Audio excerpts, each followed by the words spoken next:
Hey there guys, DMO73 here, bringing you another spoiler article coverage for the week.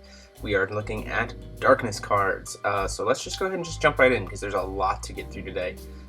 So first we have Interdimensional Monarch Gil Lapis. He is a 3-drop Conqueror, Shift Resonator with shift cost of 2 red, 2 colorless, and he's a 6/7, so pretty okay stats for a 3-drop. The shift cost is a little high, but you'll see why in just a minute.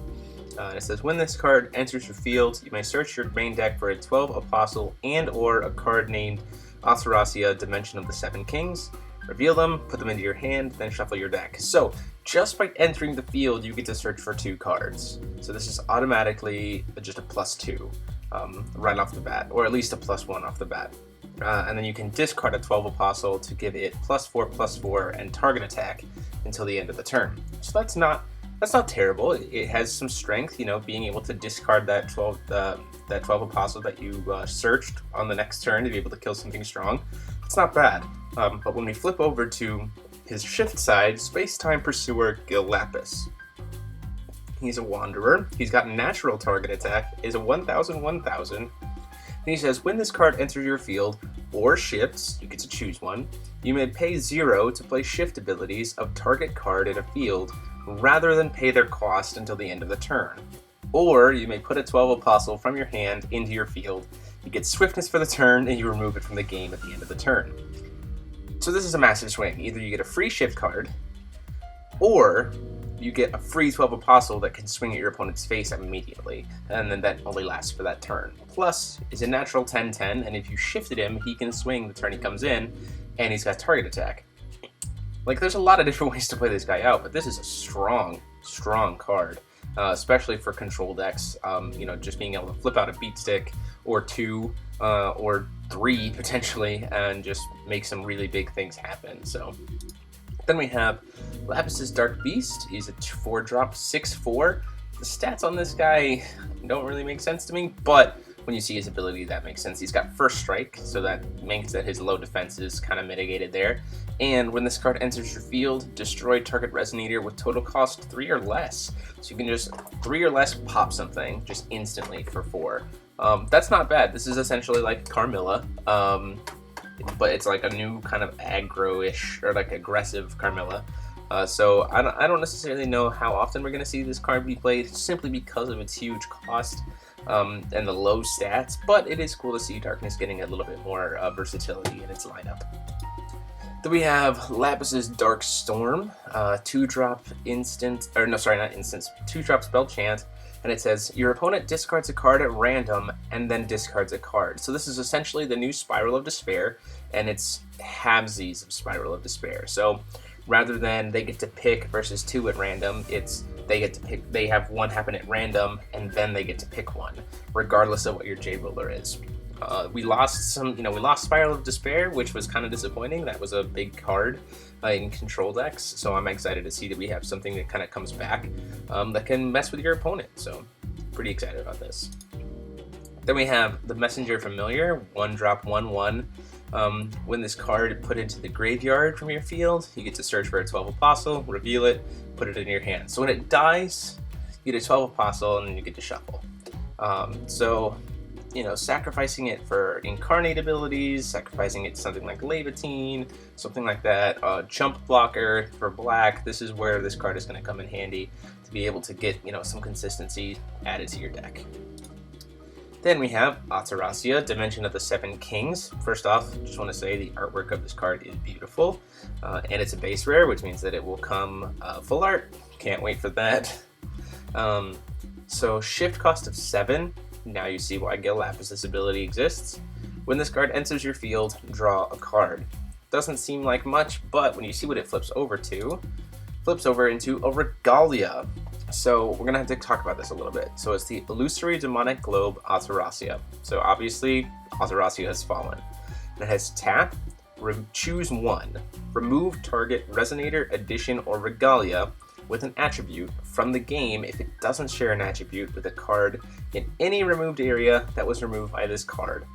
Or remove target Resonator, Edition, or Regalia with no attribute from the game if there are no cards with no attribute that were removed by this card in any removed area. So essentially what this means is this card is going to be picking stuff off of both sides of the board, one per attribute. So one fire card, one water card, one light card, one wind card, one darkness card, and one void card over the span of time that it's tapping. It can hit anything, but it has to hit, it can only hit one card of each attribute, so you gotta be careful there. But if at any time you have those 6 cards removed, just tap, put 6 cards in any removed area that were removed by this card into their owner's graveyards as the cost, and you win the game. So essentially what happens is you tap it a bunch of times, you keep it alive in order to be able to remove 6 cards. If you can get 6 cards with 6 different attributes and then tap one more time, you just win the game. So here's the thing with this. This is a very, very specific win con. It requires you to have, between you and your opponent's deck, all 6 colors, essentially. Void plus all 5 colors. The likelihood of that happening right now, very, very slim. So definitely probably pretty cool when Vingolf and stuff comes out in future sets, when we have more cards and you're going to see more playability of, 3 colored decks again, hopefully, maybe. But right now, when most people are playing 1 or 2 colors, you're not really going to probably see this card being your win con unless you randomly tech in like 1 card of every attribute just because, so that you can tap it out later. Which, who knows, maybe that's what you want to do, but I don't see it happening right now. Then we have, this card is the big heavy hitter of this spoiler set. So this is Black Moonbeam. It is a 2-drop spell chant instant ancient magic. So it's 2 darkness, and it just says, destroy target J ruler. Players cannot chase to this card. This kills Refrain. This kills any J ruler. And instantly, at instant speed.